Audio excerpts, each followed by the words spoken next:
Besant in the middle of the busy city, holds a great history within it. The reason being the huge 260 acres of Theosophical Society.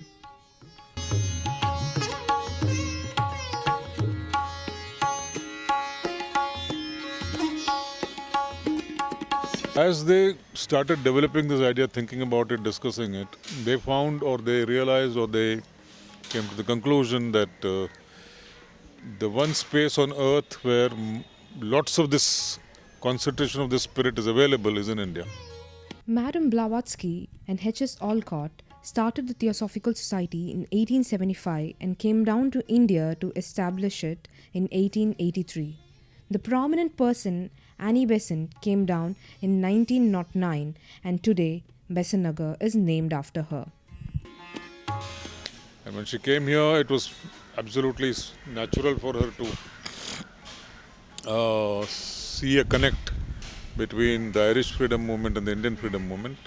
1909, if you remember, is also the year when Gandhi is coming back to India and having written the Hind Swaraj and all that. So Annie Besant formulated the idea not necessarily of independence, but of what she called home rule. And that home rule idea began from the Theosophical campus and slowly spread all over. Earlier in 1894, lead beaters of the society established a school that would help educate the underprivileged who were denied education. Today, it stands out as Olcott Memorial School and continues to help the deprived children. It was here Annie Besant spotted Jiddu Krishnamurti was a possible candidate for the world teacher. She personally trained him, later adopted him, and became his foster mother. However, J. Krishnamurti broke off from the Theosophical Society and went on to become one of the finest spiritual philosophers. So it was a real hotspot of very active intellectuals who were active in social life, in public life, who contributed through their writings, through their speeches, and through the kind of projects that they initiated in education and various other things, gender equality, etc. And that attracted, of course, all the other nationalist leaders from other parts of India to come here, from Tagore to Gandhi to Nehru to everybody was here. And there was a famous banyan tree, so there used to be public meetings under the banyan tree and very special discourses. So it was a real hotbed of activity and nationalist thought and new philosophies and so on and so forth. They had also set up a publishing house by then, so lots of new things were being published. And they set up the famous Adyar library, which is still there, which is one of the finest research centers and publishing houses in India, probably Asia today.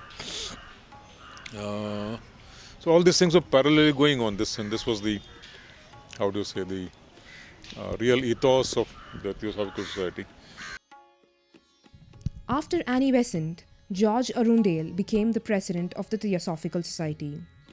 He, along with his wife Rukmini Arundel, promoted arts and culture. This was in fact the beginning of Kala Kshetra. Post-independence, a certain kind of a loss of direction happened, because there was no need for them to practice nationalism, and since there was no outstandingly visionary leaders who emerged at that point, they just slowly became more and more inward and withdrew into their own philosophies. Today, a lot of schools and other institutes stand as a symbol of the Theosophical Society. A brilliant thing that suddenly has got paralyzed and doesn't know what to do and doesn't know where to go and doesn't know what to think and so on and so forth. So the active elements in it now are the publishing house and the translation publishing projects. They're very active. But otherwise, it's just a 260 acre campus on the banks of this beautiful Adyar estuary, which neither does environmental work, nor does social work, nor does educational work, nor does it do any public activity, nor does it engage in politics. It just is. And it's completely stagnant. Following Radha Burnier's death, the Theosophical Society is yet to hold elections for the new world leader.